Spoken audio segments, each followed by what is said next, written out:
पाकिस्तान दुश्मनी में इमरान खान ही क्यों लिखवाता है? ये जो साइफर है ये बाहर के अखबार में एज इट इज पूरे मतन के साथ कैसे छप जाता है? ये इमरान खान के जो जहरीले आर्टिकल्स हैं वो इमरान खान ही के क्यों छपते हैं? जिस दिन वजीर आला मरियम नवाज शरीफ साहिबा ने हल्फ उठाया था उस दिन आटे का थैला जो है 20 किलो आटे का थैला 2800 रुपये में बिक रहा था और आज वो आटे का थैला जो है वो 1600 रुपये का है।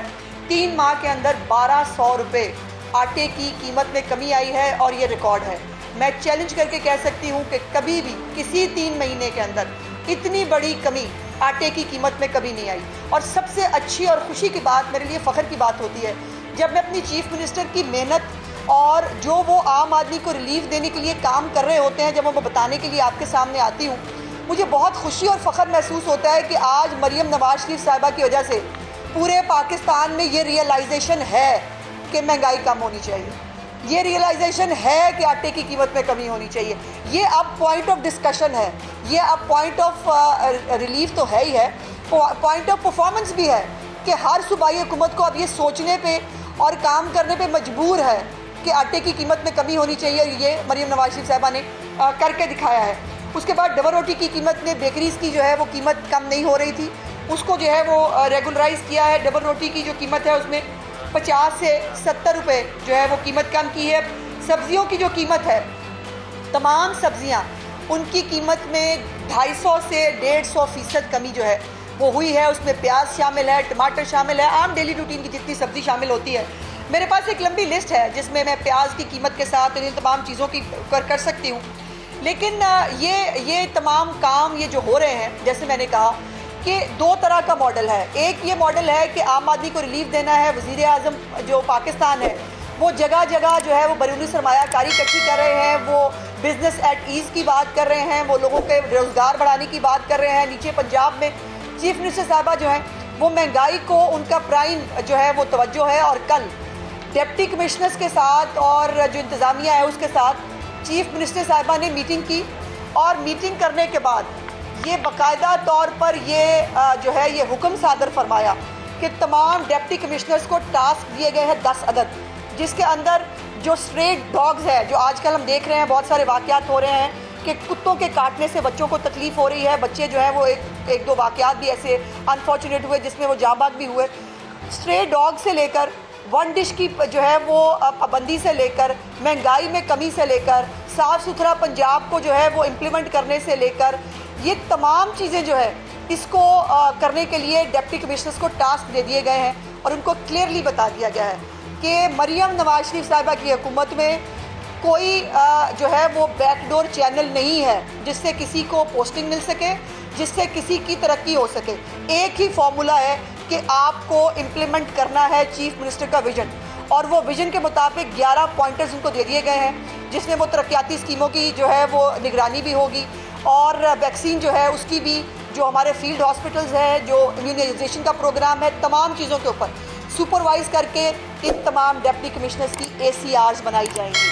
सो अब ये परफॉर्मेंस बेस्ड ACRs बनेंगी और जो डिप्टी कमिश्नर जो है जिन्होंने अच्छा काम किया पिछले 4 हफ्ते के अंदर उनको शाबाश मिली, जो रेड लाइन के अंदर थे उनको वार्निंग मिली और ये प्रोसेस जारी रहेगा। बाकायदा तौर पर एक पूरा मैकेनिज़्म डेवलप कर दिया गया है पंजाब हुकूमत में पहली दफ़ा डिप्टी कमिश्नर्स को और उनकी कारकर्दगी को देखने के लिए, और उसको हर महीने चीफ मिनिस्टर साहिबा जो है वो हेड भी करेंगी और इसी की बुनियाद पर तरक्कियाँ और पोस्टिंग्स होंगी। और कोई तरीक़ाकार मरियम नवाज शरीफ साहिबा की हुकूमत में ना पोस्टिंग लेने का है और ना तरक्की लेने का है।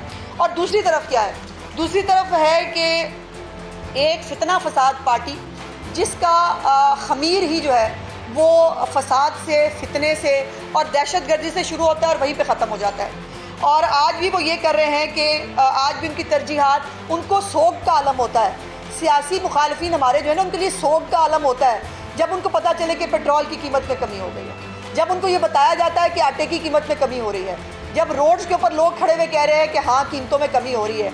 औरतें जो है वो दुआएं दे रही हैं मरियम नवाज शरीफ को कि हमारी जो है वो हमारा सौदा सरफ जो है वो सस्ता हो रहा है। इसके ऊपर उनके लिए सोग का मुकाम होता है। और हर वो चीज़ जिससे मुल्क में आग लगाई जा सकती है, जिसमें मुल्क में फितना फैलाया जा सकता है, वो इनके लिए जो है वो फूड ऑफ थॉट है, इन्होंने वो करना है।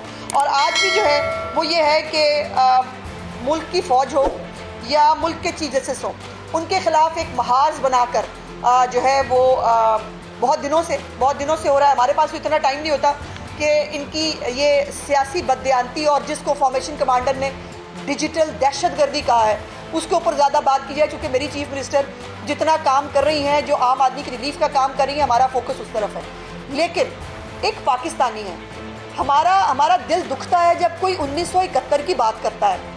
हमारा कलेजा मुंह को आता है जब कोई ये कहता है कि पाकिस्तान के 2 टुकड़े हुए थे और उस एक चीज़ को ग्लैमराइज किया जा रहा है, उसके ऊपर अपनी सियासत चमकाने की कोशिश की जा रही है। मेरा पहला तो सवाल ये है कि क्या हमीदुर रहमान कमीशन 1 हफ्ता पहले आई है? जिसका जवाब है नहीं। ये 1971 का वाक़या है। उसके बाद ये हमीदुर रहमान कमीशन जो है रिपोर्ट आई थी। इमरान खान साहब जब सियासत में आए थे, जब वो अंपायर की उंगली ढूंढ रहे थे, तब हमीदुर रहमान कमीशन एग्जिस्ट नहीं करती थी, रिपोर्ट बिल्कुल करती थी। जब इमरान खान साहब RTS बिठाकर कंधों पर बैठ कर तशरीफ़ लाए थे, तब हमीदुर रहमान कमीशन की रिपोर्ट एग्जिस्ट नहीं करती थी, बिल्कुल करती थी। लेकिन उस वक्त उसका जिक्र नहीं किया कभी। आज तक इमरान खान के मुंह से आपने उस वक्त हमीदुर रहमान की, जब वो हुकूमत में होता है या हुकूमत आने का उसको नज़र आता है कि मुझे लाया जाएगा, तब नहीं जिक्र करेगा। आज जिक्र करने का मकसद क्या है? आज जिक्र करने का मकसद ये है कि जो हमारी नौजवान नस्ल है, जिसने जो पाकिस्तान की फ़ौज को ग्लोरीफाई करती है, जो पाकिस्तान की कुर्बानी फ़ौजियों की कुर्बानियों को ग्लैमराइज करती है, उनके लिए उनके दिलों में नफरत पैदा की जा सके। अगर ये फ़ौज के इतने जो ये फ़ौज की 1965 की जंग क्यों नहीं याद करते, जब पाकिस्तान ने अपना छीना हुआ जो रकबा है वो वापस ले लिया था। इनको कारगिल के अंदर जो है वो की हुई हमारी कामयाबियाँ जो है वो नज़र क्यों नहीं आती? लेकिन एक नफ़रत फैलानी है। यंगस्टर्स का, बच्चों का दिमाग जो है वो इसके ऊपर जो है वो करना है, अपनी मर्जी की स्टोरी प्लांट करनी है। ये वो यंगस्टर्स बच्चे हैं जिनको ना 65 के बारे में पता है, ना 71 के बारे में पता है। उनको वही जो उनको बताया जा रहा है, लिखाया जा रहा है, वो हो रहा है। और ये जो कमीशन तो जो है वो इस बात पे बनना चाहिए अब कि इमरान खान ये अब क्यों कर रहा है। बड़ी सिंपल सी बात है। हमीदुर रहमान कमीशन आज का तो नहीं है ना, वो रिपोर्ट पहले से मौजूद है। इमरान खान ये सब कुछ क्यों कर रहा है वो शुरू करें, इसको निकाले जाने से लेकर आज तक 9 मई भी बीच में शामिल करें। इस पर कमीशन बनाएं कि इमरान खान ये क्यों कर रहा है, ये मुल्क दुश्मनी इमरान खान क्यों कर रहा है। और अब वो फिर तैयार है, मैं बच्चों सबके लोगों को बच्चे मैंने बाहर बुलवाने, तुम्हारे अपने बच्चे तो मिलने नहीं आते तुमको, दूसरों के बच्चों को तुम जो है वो गर्मी में उसमें मारे पड़वाने के लिए और उनको धक्के खाने के लिए तुम कह रहे हो मैंने बाहर निकलाना है। और तीसरी और इम्पॉर्टेंट बात यह है कि ये जो इनकलाब है ना इनका, इसका सिंपल फार्मूला मैं आपको आज बता देती हूँ। सिंपल इनकलाब का फार्मूला ये है कि इमरान खान को गोद ले लिया जाए और उसको NRO दे दिया जाए, फिर सब ठीक हो जाए, फिर सब कुछ ठीक होगा, कोई मसला नहीं। और इनकलाब सिर्फ इतना है कि उनको NRO चाहिए। और उस इनकलाब की वजह से अब इनके जो इन्होंने वीडियो जो है वो और ट्वीट की, वो खाली एक वीडियो पे बात ख़त्म नहीं हो रही, उस वीडियो के साथ चेन ऑफ सीरीज़ है। 4-5 दिन से बाकायदा इनका हर छोटा बड़ा लीडर उसने सोशल मीडिया पे इन तमाम चीज़ों को प्रोपेगेट भी किया। अब जब रियासत ने ये देखा और सोचा कि ये बार बार क्यों होता है, IMF को लेटर पाकिस्तान दुश्मनी में इमरान खान क्यों लिखवाता है, ये जो साइफर है ये बाहर के अखबार में एज इट इज़ पूरे मतन के साथ कैसे छप जाता है। जो ये इमरान खान के जो जहरीले आर्टिकल्स हैं वो इमरान खान ही के क्यों छपते हैं। ये 9 मई इमरान खान जैसी पार्टी क्यों करती है? क्या बाकी पार्टियों के साथ इस मुल्क में जो है वो ज्यादती नहीं हुई? किसी ने ये नहीं किया जो ये, और अभी भी बाज नहीं आ रहा। एक्चुअली बाय नेचर एक फितना है, बाय नेचर इसके अंदर तशद्दुद और इंतशार इसकी पर्सनैलिटी का हिस्सा है। और अनफॉर्चुनेटली ये अब हमारी चूँकि सियासत के अंदर ये आ चुका है, सो अब वो सियासत भी इससे जो है इफेक्ट हो रही है, हमारा मुल्क इफेक्ट हो रहा है। सियासत इफेक्ट होना तो छोटी बात है, मेरा मुल्क इफेक्ट हो रहा है।